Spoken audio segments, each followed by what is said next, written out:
ফের চোট পেলেন মুখ্যমন্ত্রী মমতা বন্দ্যোপাধ্যায়। দুর্গাপুরে হেলিকপ্টারে চড়তে গিয়ে বিপত্তি, কপ্টারের ভিতরেই হোঁচট খেয়ে পড়ে যান রাজ্যের মুখ্যমন্ত্রী।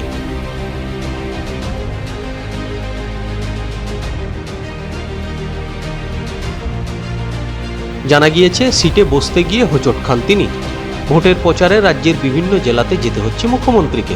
সেরকমই দুর্গাপুর থেকে পশ্চিম বর্ধমানের আসানসোলের উদ্দেশ্যে রওনা হওয়ার জন্য হেলিকপ্টারে চড়তে যাচ্ছিলেন, আর সেই সময়ই ঘটল বিপত্তি। হেলিকপ্টারে সিঁড়ি দিয়ে উপরে উঠতে যাচ্ছিলেন তিনি। সিটে বসতে যাওয়ার আগে আচমকাই হোঁচট খান মমতা, চোট পান তিনি। পরে যদিও কপ্টার রওনা দেয় আসানসোলের উদ্দেশ্যে।